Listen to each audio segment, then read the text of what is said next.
마태복음 5장 1에서 10절 산상수훈 두 번째 말씀입니다.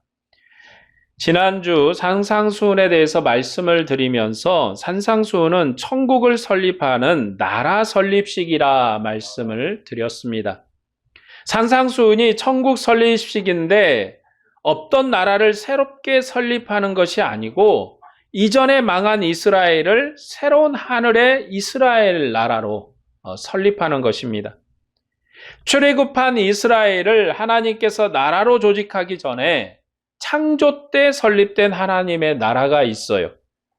이 나라는 아담을 머리로 하는 나라였고 하늘과 땅이 하나님의 궁전이었습니다.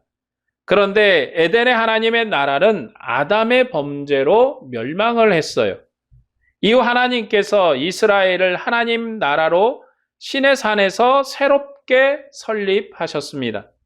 하나님께서 창조 이후에 하나님의 나라를 설립한 것이 이때가 처음인 거예요. 이스라엘 하나님의 나라로 조직한 것은 새로운 창조예요. 그러나 이스라엘은 아담처럼 하나님이 주신 사명을 온전히 이루지 못하고 하나님께 범죄하다가 결국은 그들도 멸망을 했습니다. 처음 창조의 나라 때 하나님께서 아담에게 선악과를 먹지 말라고 하셨죠. 아담은 하나님이 아니고 하나님의 피조물임을 기억하게 하는 선악과를 먹음으로 멸망했는데 이 멸망의 원인이 뭡니까? 불순종이에요. 아담이 왜 멸망을 했는가? 불순종했기 때문에 멸망했어요. 아담은 창조주가 아니에요. 아담은 피조물이죠. 그런데 아담 안에는 창조의 영이 들어있어요. 창조의 영이 들어있다 보니까 잊어버려요. 그래서 내가 하나님인가 하고 생각할 수 있거든요. 그래서 하나님께서 선악과 나무를 주신 거예요. 선악과 나무는 아담을 통제하기 위한 것이 아니고 아담이 어떤 행동을 절제시키기 위한 것이 아니라 하나님과 창조된 피조물 간의 관계를 기억하게 하는 선악의 나무예요. 그러니까 선악과를 왜 주셨을까? 관계를 기억하라는 거죠. 하나님과 피조물과의 관계. 그런데 이 관계를 넘어서서 결국 아담이 하와의 유혹에 선악과를 먹어버리고 말았죠. 그러면 마땅히 범죄하였기 때문에 처벌되어서 죽어야 되는데 하나님은 그렇게 하지 않으셨어요. 이 창세기의 에덴 동산에서 선악과를 먹었던 이 아담의 이야기는 범죄했음에도 하나님께서 긍휼과 자비와 사랑을 베푸셨다 하는 이야기가 결론이에요. 이 이야기의 결론은 창조된 하나님의 나라가 멸망을 하는 어마어마한 일이 벌어졌잖아요.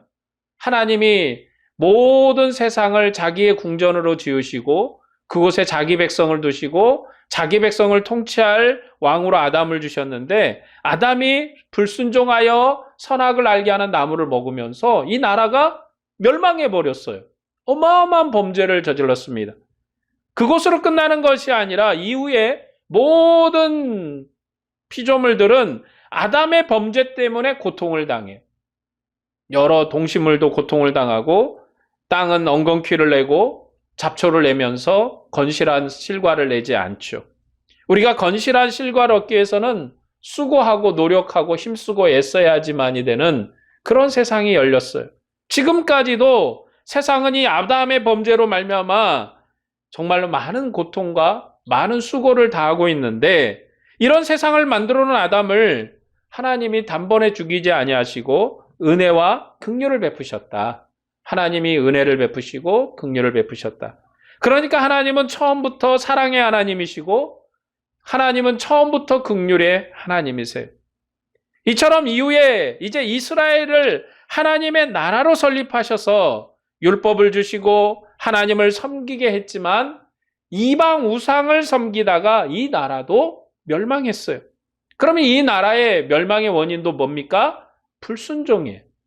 첫 번째 나라, 창조의 나라도 불순종 때문에 멸망을 했고 두 번째 나라라 할 수 있는 이스라엘 나라, 이 이스라엘 나라도 불순종 때문에 멸망을 했어요. 이제 아들을 통해서 하나님께서 나라를 세우시는데 이제 이 나라는 어떤 나라가 돼야 되겠어요? 순종의 나라가 돼야겠죠. 그래서 아들은 아버지의 뜻에 순종해서 육신을 입고 이 땅에 오셨어요. 하나님의 아들이신 예수 그리스도께서 육체를 입으시고 이 땅에 오시는 것 그 자체부터가 하나님의 뜻에 순종하여서 오신 거예요.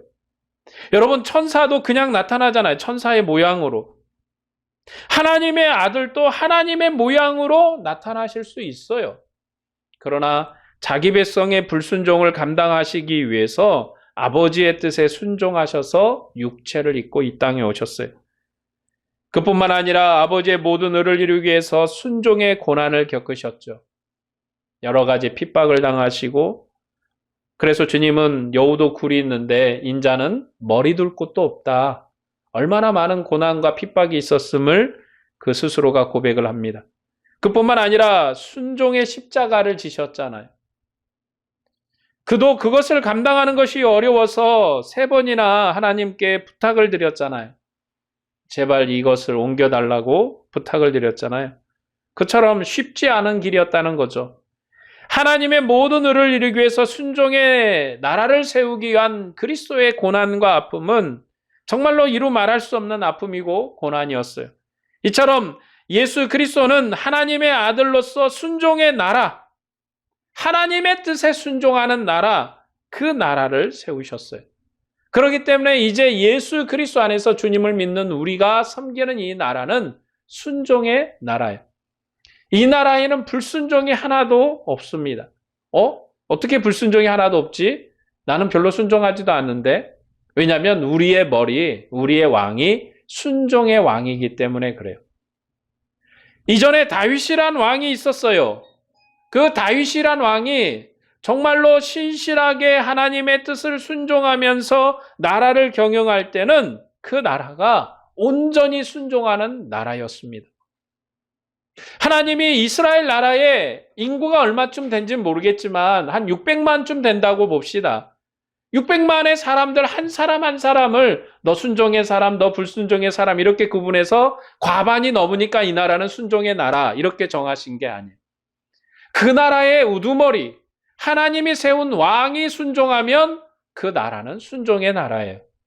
그러나 이제 이후에 하나님이 세우신 다윗 왕이 죽은 다음에 세워진 이후의 왕들은 모두가 다 불순종의 왕이었어요. 그러면서 이스라엘 나라도 뭡니까? 불순종의 나라예요. 불순종의 나라입니다. 그러니까 하나님께서 우리를 대하는 관계는요, 우리의 왕, 우리를 인도하는 왕이 어떤 왕이냐에 따라서 달라지는 거예요. 어떤 개인의 하나님께서 오늘 전 세계에 예수 믿는 사람이 한 10억쯤 된다고 합시다. 그럼 하나님의 천사들을 다 보내서 순종의 사람, 불순종의 사람 이렇게 분별해가지고 50%가 넘으니까 이 나라는 순종의 나라, 불순종의 나라 이렇게 결정짓는 게 아니라 그 나라의 왕이 어떤 왕이냐. 다윗이 통치할 때는 이스라엘은 순종의 나라였어요. 하나님이 신실한 왕 다윗을 통해서 하나님의 의를 이루셨죠. 그러나 이제 우리의 왕은요, 온전한 순종의 왕이에요. 자기의 생명을 바쳐서 죽음에 내려갈 때까지 순종하신 왕이에요. 그 왕이 우리의 왕으로 하늘 보좌에 앉으셨는데 영원히 교체되지 않는 영원한 왕이세요. 그분은 이제 우리가 마지막 죽음에 이르러서 하나님의 영광의 보좌에 나갈 때까지 우리의 왕으로 우리를 인도하실 왕입니다. 그렇기 때문에 우리 그리스도의 나라, 이제 그리스도로 말미암아진 교회는 순종의 나라예요. 우리의 왕이 순종하니까. 그래서 우리 나라에서 섬기는 봉사하는 우리의 연약함과 부족함과 미약함이 있다 할지라도 우리도 함께 그리스도의 의를, 그리스도의 영광을 의지해서 우리도 순종하는 백성이에요. 주님을 믿고 순종하는 백성이죠. 이것이 그리스도의 나라 백성이 됐다는 의미예요. 이것이 그리스도의 나라의 소망이 되었다는 의미예요. 지금은 이제 많이 달라졌지만 옛날에는 미국은 정말 엄청난 선진국가였죠. 여러분, 제가 고등학교 다닐 때 선생님이 해주는 말씀은 미국의 거지는 한국의 거지와 다르다는 거예요. 어떻게 다릅니까? 그랬더니 미국의 거지는 양복 입고 다닌다는 거예요. 미국의 거지는 양복 입고 자기가 먹고 싶은 거 먹고 그러고 사는 거지다. 왜 그러냐? 나라가 부자니까. 나라가 부자니까 미국의 거지는 부자 국가의 거지라 한국의 거지와 다르다는 거예요. 물론 이제 그 속에서 사는 게 쉽지는 않겠지만 여러분 사실 그거는 좀 있습니다. 나라가 부강해지면 여러분 백성이 나라의 부강함을 누리잖아요. 나라가 가난하면 백성도 나라의 가난함 속에 사는 거예요.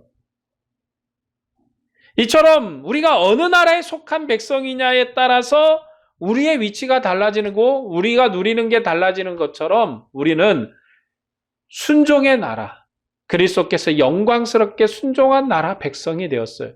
이것은 우리의 노력과 수고에 대한 부분이 아니라 그리스도께서 우리에게 선물하신 거예요. 가난한 나라에 태어난 것은 그 사람의 선택이 아니잖아요. 그 사람의 죄가 아니잖아요. 부자의 나라에 태어난 것도 그 사람의 노력과 수고로움의 결과가 아니잖아요. 하나님 베푸신 은혜인 거죠.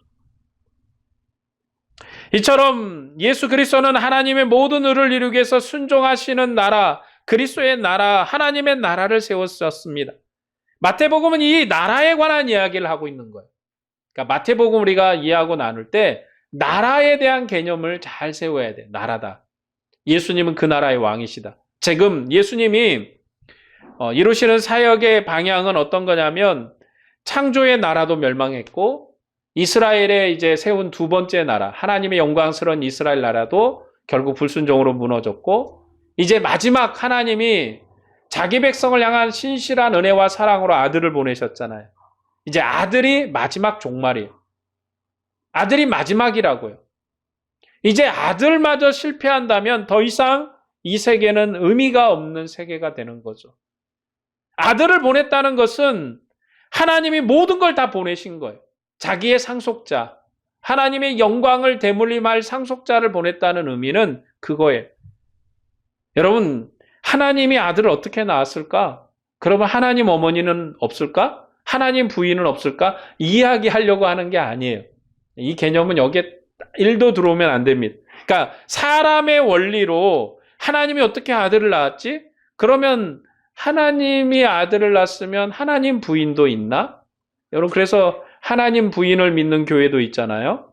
하나님 부인은 믿는 교회도 있어요. 안상홍 하나님의 교회라고, 지금은 이제 하나님의 교회라고 이렇게 이름은 참 좋은데, 이름은 참 좋은데 하나님 부인을 믿어요. 안상홍 부인이 하나님 부인이래요. 근데 성경은 우리가 문맥을 따라 이해해야 되고 성경이 이야기하지 않는 것은 우리가 성경을 받은 피조물이 알아야 될 내용들이 아니에요. 그럴 뿐이고 그리고 하나님의 어떻게 자녀를 낳았을까? 그거는 하나님의 영역에 있는 거지 인간의 영역에 있는 건 아니에요. 우리가 판단하거나 사고할 영역의 것이 아닙니다. 그러면 어때요? 그러나 하나님이 지금까지도 그런 걸 얘기하지 않았죠. 자, 그렇다면 왜 하나님의 아들이라고 얘기하는가? 사람이 이해할 수 있는 방법이. 여러분, 우리의 자녀는 우리의 모든 것을 상속하는 자잖아요. 그러니까 사람이 이해하는 사람의 언어로 말하는 방법이 아들을 보냈다는 거예요. 아들을 보냈다는 것은 하나님의 전부를 보냈다는 거예요. 여러분, 어떤 나라에 사신을 파견하면서 종을 어떠면 일하는 신하를 보내는 것하고 왕 중에 그 왕자를 하나 보내는 것하고 어떤 게 더 의미가 커요? 여러분, 신하는 가서 죽든지 말든지 내 아들 아니잖아요. 그렇죠? 그러니까 죽어도 그만, 살아도 그만. 아이고 죽었나 보네, 애석하네. 그 집안에 돈 좀 내려주고 뭐 대대로 잘 살게 해줘라. 이렇게 하면 다 보상해 주는 거 끝나잖아요. 그러나 내 아들이 죽는 건 다르잖아요. 아무리 왕이라도 자기 자식이 죽는 건 다른 의미잖아요. 그래서 정말 어떤 나라를 우리가 정말 이렇게 외교적 교류를 할 때 과거에 보면 왕자를 볼모로 보내라. 왕자를 볼모로 보내라는 것은 정말 엄청난 요구인 거죠. 엄청난 굴욕이죠. 왕자를 볼모로 보내라는 것은. 열 손가락 깨물어서 안 아픈 손가락이 없다는 말처럼 왕에게 있어서 아무리 많은 자식이 있다 할지라도 자식은 자기의 생명과 같은 거잖아요. 그런데 하나님 우리에게 표현하기를 독생자래요. 하나밖에 없는 아들이래요. 그러니까 10명 아들 중에 1명 보내는 거는 가슴이 아프고 눈물이 나고 고통스럽지만 그래 10명 중에 하나 잃어버렸다라고 눈을 감을 수도 있는 문제지만 여러분 1명 중에 1명을 잃어버린 거는 다 잃어버린 거잖아요. 예수님께서 독생자로 오셨다 이것은 하나님이 이해하는 언어가 아니라 사람이 이해하는 언어예요. 하나님이 우리에게 전부를 모든 것을 다 보내셨다라는 거죠. 그러니까 이제 우리가 마태복음을 나누면서 하나님의 나라에 대한 개념을 가져야 된다는 거예요. 그리고 이 나라의 왕이 누구신가? 바로 하나님의 아들 예수 그리스도 그분이시다. 그분이 무너진 나라, 창조의 나라, 이스라엘 나라를 재건하기 위해서 하시는 일은 뭐냐면 순종으로 그 나라를 세우는 거예요. 그래서 예수님은 모든 사역이 아버지 뜻에 순종하는 사역이에요. 아버지의 뜻을 이루는 사역이에요. 자신이 고난의 길을 걷는 것이 즐겁지 않지만 그 길을 가세요. 자신이 십자가를 지는 것이 행복한 일은 아니지만 아버지의 뜻을 이루기 위해서 지는 거예요.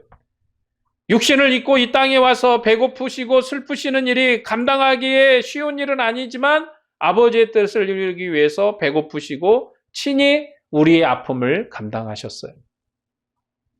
세례를 받으심으로 다른 모든 일방 백성처럼 취급받는 거예요. 여러분, 왕이 하늘의 영광스러운 하나님의 아들이 자기 백성과 같이 세례를 받는다? 굉장히 낮아졌다는 의미인 거죠. 왕자가 백성 중에 와가지고 같이 세례를 받아요. 여러분, 왕자는요 고귀한 신분이라 따로 모셔다 궁전에서 백성이 보지 않는 자리에서 세례를 받을 것이에요. 그래서 세례 요한이 마태복음에 보면 말리잖아요. 내가 당신한테 세례를 받았는데 왜 당신이 나한테 오십니까? 왜냐하면 종에게 세례를 받으면 안 되잖아요. 그런데 예수님은 그것을 허락하라고 하십니다. 왜냐하면 그것이 하나님의 모든 의를, 모든 뜻을 이루는 길이기 때문에 그렇습니다. 그러니까 하나님의 나라 개념을 알아야지 하나님의 나라의 왕이신 예수 그리스도에 대한 이야기를 우리가 해갈 수 있는 거예요. 그런 의미에서 산상수훈, 이 산상설교는 하나님의 나라를 세우는 거예요. 이제 무너진 나라를 회복하고, 그런데 그 회복은 다시 땅에서의 회복이 아니에요.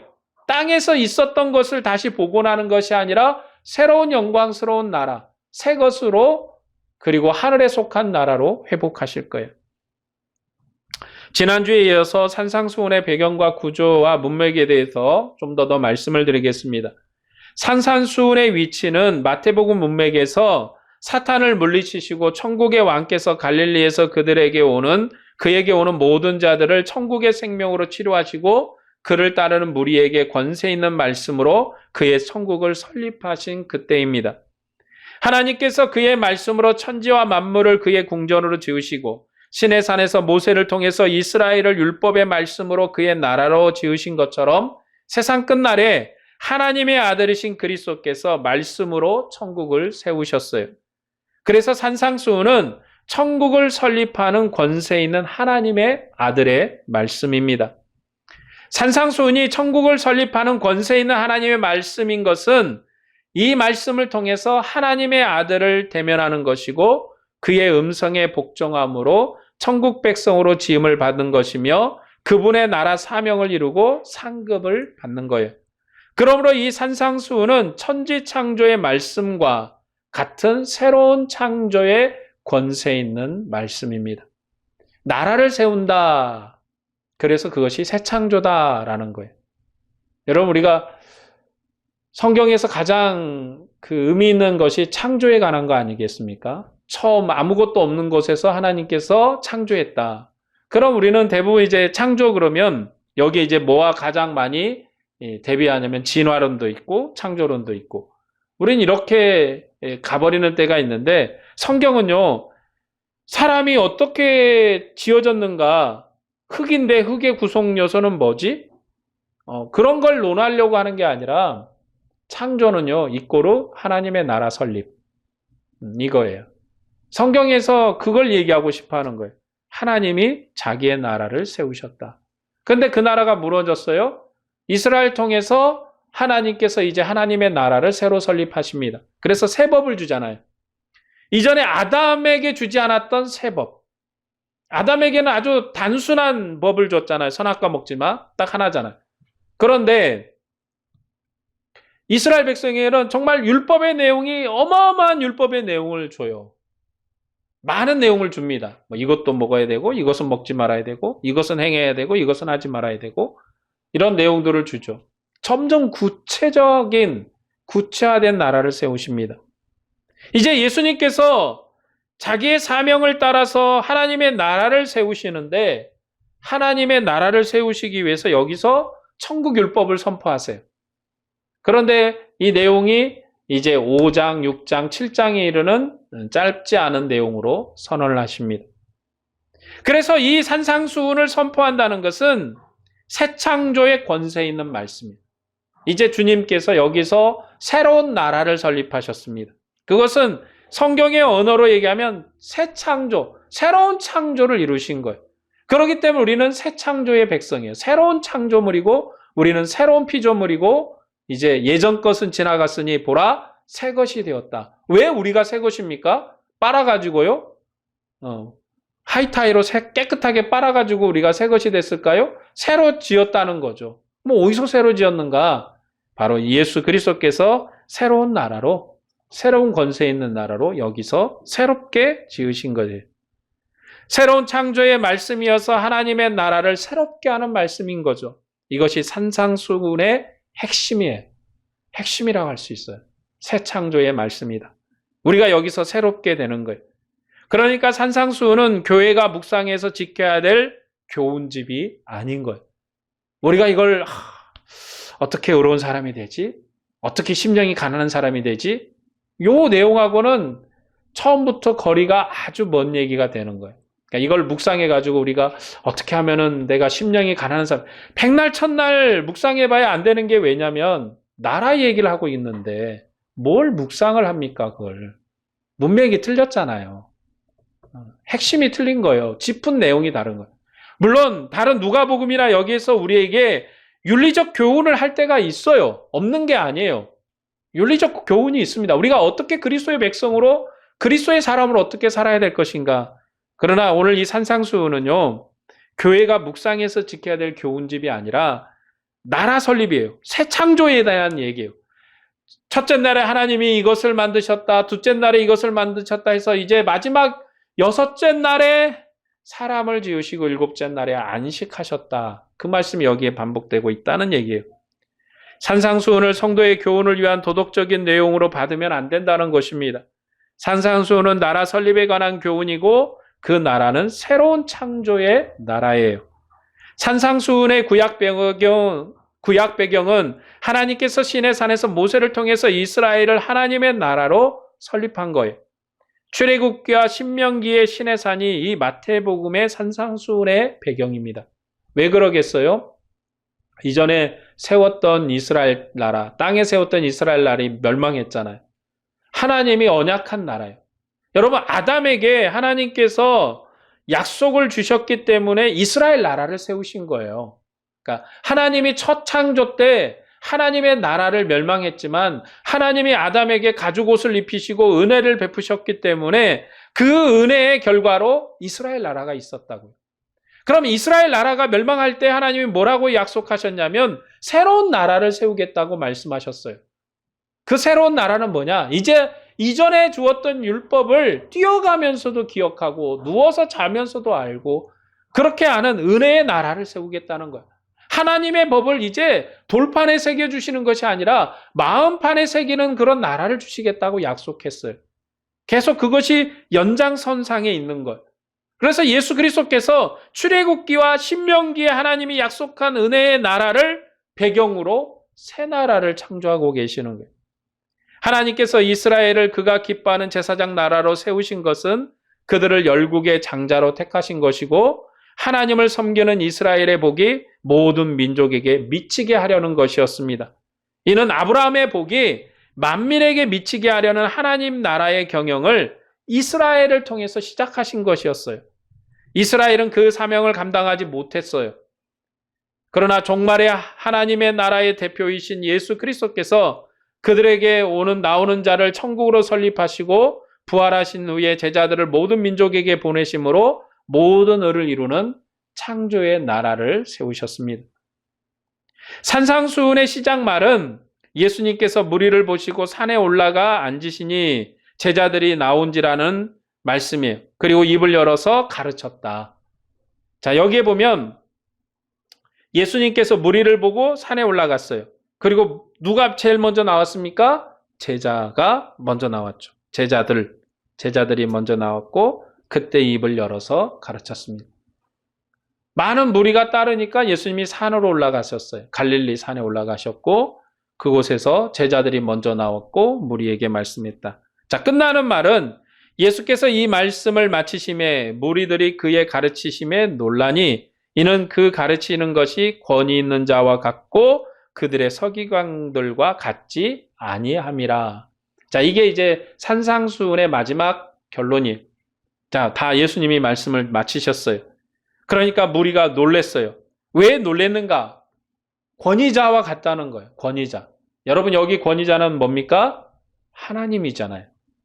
하나님 말씀과 같다. 하나님이 하시는 말씀과 같다. 그리고 그것이 왜 그렇게 다른가? 그들의 서기관과 같지 아니하다. 여러분, 서기관이 가르치는 게 뭡니까? 모세율법이잖아요. 서기관이 가르친 건 모세율법이었어요. 그러나 예수님이 가르친 것은 서기관의 가르침과는 다른, 모세율법과는 다른 하나님의 음성이다. 이것이 무리가 받은 결론입니다. 하나님의 음성이다. 이처럼 저자의 시작말과 끝맺는 말을 기록한 의도와 목적이라고 그러는 거예요. 왜 이것을 기록했는가? 그리고 그 목적이 뭔가? 천국의 왕이신 예수님께서 입을 열어 말씀하셨으며 제자들이 앞장서서 들었습니다. 무리가 예수님의 말씀을 듣고 보인 반응은 권세자의 말씀을 듣고 놀랬다는 거예요. 마치 시내산에서 하나님의 음성을 들었을 때 백성이 두렵고 떨림으로 놀랬던 것처럼 예수님께서 이제 산에서 말씀을 다 마치시고 나니까 백성들이 놀란 거예요. 권위자의 말씀이다. 하나님의 말씀이다. 우리 서기관들과는 다르다. 모세 율법과는 이제 다른 말씀을 우리가 들었다는 그런 반응이죠. 산상수훈은 천국의 왕이신 예수님께서 그의 권세 있는 말씀으로 천국을 세우신 설립식이에요. 예수님께서 천국을 설립하셨을 때 함께했던 무리는 천국의 왕의 치료를 받고 천국의 소식을 들은 무리입니다. 천국의 왕이신 예수님께서는 저주 아래 있는 자들을 천국의 생명으로 모두 다 치료하셨어요. 그래서 전국적인 무리가 예수님을 따랐습니다. 예수님을 따른 무리는 독사의 자식들인 서기관과 바리새인과는 다른 자들이에요. 그들은 예수님의 전령인 세례 요한을 믿고 그에게 나와 세례를 받은 자들입니다. 그리고 제자들은 천국의 일꾼으로 왕에게 부름을 받은 자들입니다. 갈릴리 산의 천국 설립식에서 예수님 앞에 제자들이 먼저 나왔어요. 그리고 그 뒤에는 무리가 있었습니다. 이것은 그리스도께서 세우신 천국인 교회가 사도들의 터 위에 세워졌다는 거예요. 사도들의 터 위에 세워졌다. 왜냐하면 제자들이 앞서가고 있잖아요. 그리고 예수님이 부활하셨을 때도 먼저 제자들을 찾아가시잖아요. 제자들이 이뻐가지고 그런 게 아니라 물론 이쁘시겠죠. 그러나 교회는 사도들의 터 위에 서 있는 교회입니다. 지금까지도 교회는 사도들의 터 위에 서 있어요. 왜요? 여전히 우리는 사도들의 가르침, 목격자의 가르침을 따르고 있잖아요. 사도가 전해준 이 마태복음을 우리가 읽고 그리고 요한 사도가 전해준 요한복음을 읽고 요한 1, 2, 3서 서신도 읽고 그리고 요한 계시록도 읽고 그뿐만 아니라 바울 사도, 이방인의 사도라 할 수 있는 바울 사도가 우리에게 가르치신 여러 서신들을 읽고 우리가 그리스도를 믿고 소망하면서 주 앞에 나가잖아요. 그러니까 우리의 신앙의 근본은요, 사도의 터 위에 서 있는 거예요. 예수 그리스도를 믿는데 왜 사도의 터 위에 서 있지? 그들은 증인이잖아요. 그들이 바로 증거자들입니다. 예수님이 자기 말을 설명을 했다면 우리도 그 말을 듣고 이제 판단을 해봐야 되는 거잖아요. 아, 저 말이 맞아? 틀려? 하고 판단을 하는 거죠. 그러나 들은 자들이 한 명이 아니라 여러 명이 같은 말을 하면 이제 우리가 판단하는 것이 아니라 믿어야 되는 거죠. 증인이 같은 말을 하는구나. 믿어야 되는 거죠. 이처럼 그리스도께서 세우신 천국인 교회가 사더 위에 터 위에 서 있다는 거예요.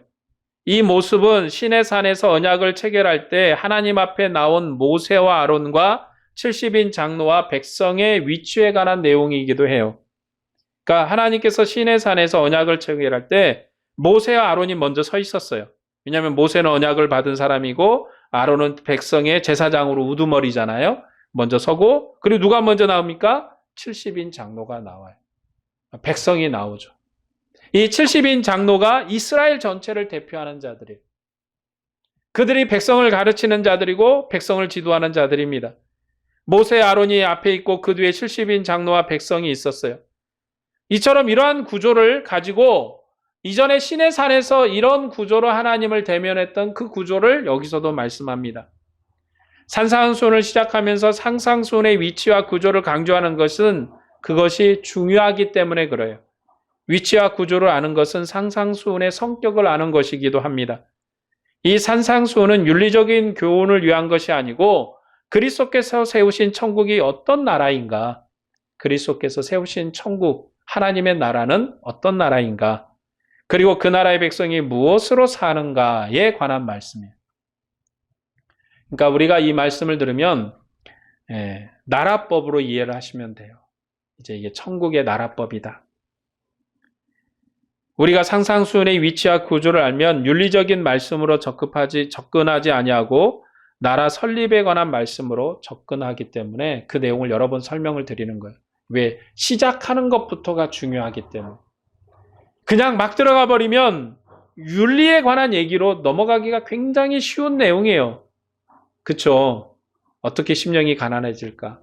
어떻게 화평한 자가 될까? 뭐 이거를 돌을 닦는 심령으로 여러분 노력하고 수고해서 되는 게 아니에요. 그렇게 되는 게 아닌데 나라 개념이 없다 보니까 바로 윤리적으로 접근해 버린다고요.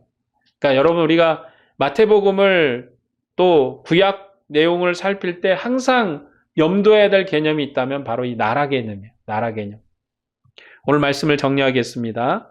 마태복음의 산상수훈은 천국의 왕의 능력으로 자기 백성을 치료하신 예수님께서 나를 너에게 이르노니 라는 권세 있는 명령으로 천국을 설립하시는 내용입니다. 그러나 교회사에서 산상수훈이 많은 순환을 받았어요. 예수님께서 구약 율법의 실체인 정신을 바르게 드러내는 것이며 하나님의 영원한 율법을 설명하는 것이라고 이해해 왔습니다. 이것이 우리가 선배들에게 배운 내용들이에요. 그런데 이런 해석은 개인 구원과 성화의 교리에 맞춘 설명입니다. 우리가 성경을 교리로 비추는 것이 아니고 성경 본연의 문맥으로 해석을 해야 되는 거예요. 이것은 장로교의 시작인 칼빈의 주장이기도 했습니다. 오직 성경으로. 이것이 칼빈의 주장이죠. 그래서 저는 우리 교회가 성경을 교리의 틀이 아니라 성경의 문맥으로 이해하고 성경의 문맥을 따라 하나님을 섬기기를 소망합니다. 마태복음은 산상수훈이 천국의 왕이신 예수님이 세우신 천국의 설립식이라고 보도하고 있습니다. 그리고 이 천국은 새로운 창조의 나라예요. 왜냐하면 나는 너에게 이르노니라는 예수님의 말씀은 하나님 외에 아무도 할 수 없는 권세 있는 말씀이기 때문에 그래요. 이 말씀의 권세는 모든 듣는 자로 불순종케 하는 그러한 자들에게 행하는, 그리고 또한 복종케 하는 하나님의 권세의 말씀입니다. 그래서 사도 마태는 무리가 말하기를 우리가 권세자의 음성을 들었으며 그리고 그 음성에 우리가 놀랬다라고 평가의 말로 끝을 맺는 거예요. 그것이 바로 사도 마태의 해석입니다. 앞으로 우리가 나누게 될 산상수훈은 하나님의 나라 설립식에 관한 말씀이고 권세 있는 하나님 아들의 음성입니다. 윤리, 도덕적인 교훈의 시각을 배제하면 하나님께서 아들을 통해서 세우신 천국의 영광을 보게 될 것입니다. 우리는 그리스도께서 세우신 천국 백성이에요. 나는 너에게 이르노니 말씀하신 예수님의 음성을 듣고 그 음성에 순종하는 백성입니다. 우리가 순종한다는 것은 우리에게 부여된 사명을 감당한다는 거예요. 여러분, 이스라엘의 순종이 뭡니까? 그들에게 주신 율법에 순종해서 율법의 사명을 감당하는 거예요. 천하 만국이 하나님을 알 수 있도록 그들이 사는 거예요. 우리의 사명은 모든 민족이 그리스도에게 충성할 때까지 우리가 복음 전도의 사명을 감당해야 한다는 거예요. 주님을 사랑하고 주님께서 주신 사명에 충성하는 여러분에게 주님의 은혜와 평강이 충만하기를 축복합니다. 기도하겠습니다.